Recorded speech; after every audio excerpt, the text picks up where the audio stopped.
ile design ambao utapigana nayo vita, hiyo ni Mungu wa mbinguni atakusaidia na atakuelekeza. Wacha nisome katika kitabu cha Wafalme wa Kwanza 20. Nisome mstari wa 23 niokoe muda. Wafalme wa Kwanza, 1 Kings 20 verse 23. Biblia yangu inasema, ama nianze mstari wa 12 alafu niruke. Ikawa Ben-Hadadi aliposikia neno hilo, naye alikuwa akinywa, yeye na wafalme wa baadaye, aliwaambia watumwa wake, jipangeni. Wajipange juu ya mji. Na tazama, nabii akamjia Ahabu mfalme wa Israeli akasema, Bwana asema hivi, je, umeona makutano hayo yote walio wengi? Angalia, nitawatia leo mkononi mwake, nawe utajua ya kuwa ndimi Bwana. 23. Basi watumwa wake mfalme wa Shamu wakamwambia Mungu wao. Basi watumwa wake mfalme wa Shamu wakamwambia Mungu wao, ni Mungu wa milima ndiyo sababu ya kutushinda sisi, lakini tupigane nao katika nchi tambarare, na hakika tutawashinda wao. Ufanye neno hili, uondoe hao wafalme, kila mtu atoke mahali pake, ukaweke majemedari mahali pake, kisha ujihesabie jeshi kama jeshi lililo kupotea, farasi kwa farasi na gari kwa gari, nasi tutawapiga nao katika nao katika nchi tambarare, na bila shaka tutawashinda. Akaisikiliza sauti yao, akafanya kama hivyo. Basi ikawa mwaka wa Ben-Hadadi, ikawa mwakani Ben-Hadadi akawahesabu wa Shamu, akakwea mpaka Afeki ili apigane na Israeli. Wana wa Israeli nao wakahesabiwa, wakapewa vyakula, wakaenda kupigana nao. Wakatua wana wa Israeli mbele yao kama vikundi viwili vya wanambuzi, mbali wa Shamu wakaijaza nchi. Akaja yule mtu wa Mungu akamwambia mfalme wa Israeli, asema hivi Bwana wa majeshi hivi, kwa sababu Washami wamesema Bwana Mungu wa milima wala si Mungu wa nchi tambarare, basi nitawatia makutano hayo yote walio wengi mkononi mwako, nani mtajua ya kuwa ndimi Bwana. Tufikisha hapo watu wa Mungu. Bwana sasa. Biblia inazungumza kuhusu mfalme ama wafalme wawili, na mfalme mmoja anaitwa Ben-Hadadi, alikuwa mfalme wa Shamu ama mfalme wa Ashuriata, na mfalme wa pili aliitwa Ahab, mfalme wa Israeli. Tangulizi inasema hivi ya kwamba mfalme Ben-Hadadi akajihami sawasawa aende katika vita, na kile ambacho alikuwa anataka kufanya ni revenge. Akaapa ya kwamba atachukua wake wa wana wa Israeli, atachukua mali zao, na atachukua mpaka mahali palipoinuliwa. Mahali palipoinuliwa ni kusema mpaka hekalu la Mungu. Huyu mtu Ben-Hadadi akajikusanya na vikundi vingi, na siri yake ilikuwa aende katika vita, aweze kuwapiga wana wa Israeli. Jina la Bwana liinuliwe. Amen. Tuko mwezi wa 3 by the grace of God. And the month of March ni kumaanisha kwamba tuko na utatu. Amen.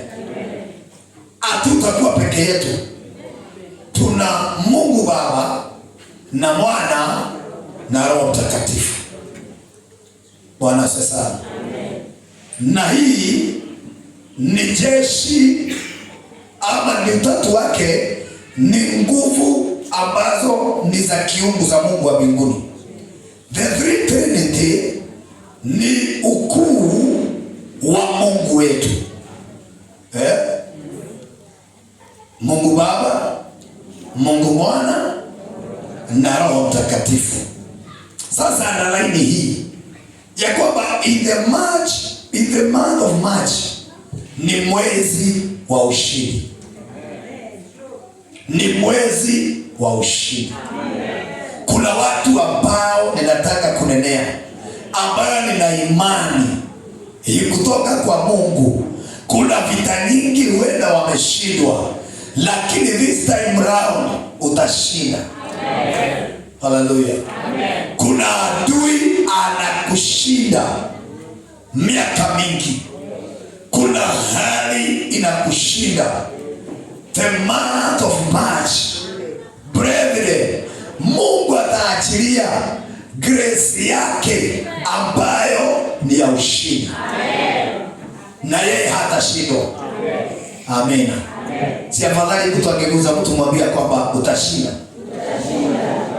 Na mwambia kwamba umeshindwa mara mingi. Lakini mara hii kuna grace ya ushindi. Kuna grace ya ushindi. Kama ni siafu zimejaa kwako na umejaribu kushinda kuchoma matairi, umeweka chumvi, karibu weke sukari, na hawahami, kwanza wanakutai wakati ambapo umepatwa na kasilipi ndio wanaingia. Hata kama ni wakutumwa, sasa utaweza kuwashinda. Haleluya. Mtu mwingine chuzi aliniambia kwamba panya kwake ni kama panya, si kama panya. Ndio ile shine na zinamvamia sawa sawa. Nikamwambia zingine si za kawaida. Za kawaida zingine zimekutumwa zilete roho ya ufukara na umasikini. Ninaombea ushindi wa Mungu. Amen. Sasa Ben-Hadadi akapanga vita against Ahab na akatai hawa watu ili ya kwamba waende katika mlimani, ndio awapigie mlimani. Watu waliokesha niwaambia kwamba Mungu atatusaidia tutokea mlima wa Horeb, mlima ulio wa Mungu, kilima ile kiagani. Akashindwa kujua kwamba Mungu wa Israeli anapatiana nguvu mlimani. Tumetoka mlimani juzi. Sasa ni hapo naanza. Tulikuwa katika fasting ya 21 days. Hapo ndipo nataka kuanza injili.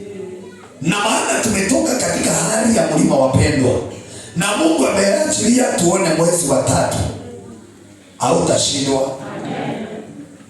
Wakapanda mlimani waweze kuwashinda.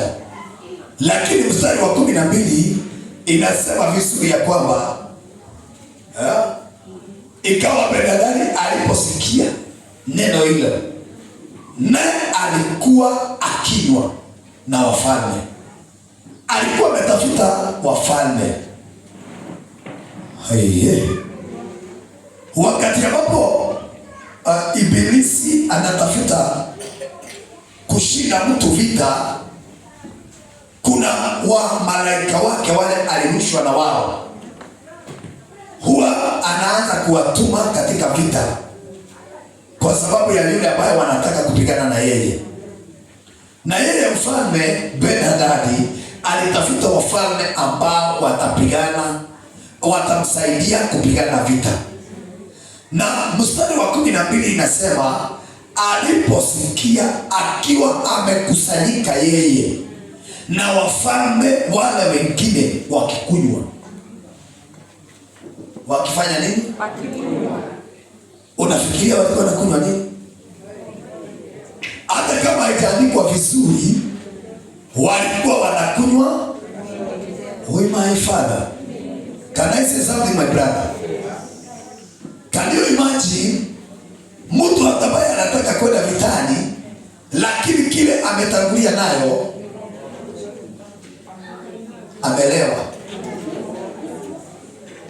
Sinihubiri kidogo?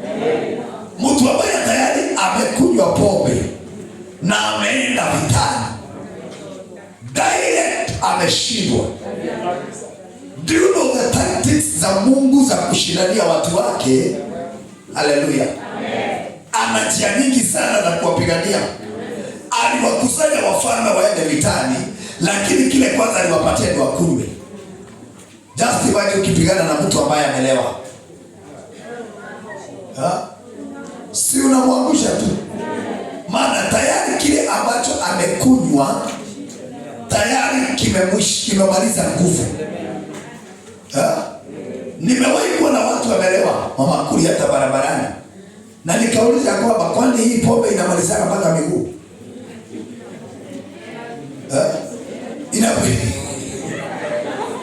Inapigana mpaka.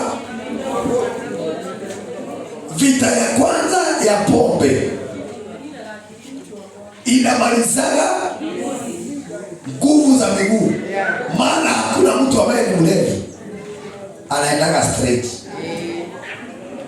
Ugondirani arabosho mwana lazima akiwa amelewa, hata ajikaushe hivyo. Pitana nasema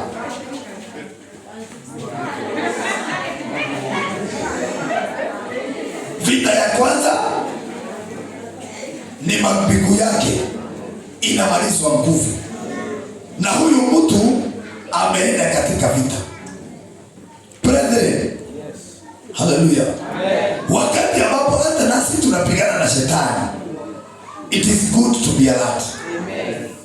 Haleluya. Wakati ambapo tunapigana na shetani, ni hatari sana mtu wa Mungu. Tunapigana na shetani, tunaongelea goma, na ndani yako na ndani yangu tumelewa na roho ya chuki. Can I preach my brother, my sister? Ni hatari sana watu wa Mungu. We are fighting against one enemy, but the full of our heart, katika mioyo yetu, Mungu wa Gai, tumebebana kubebana.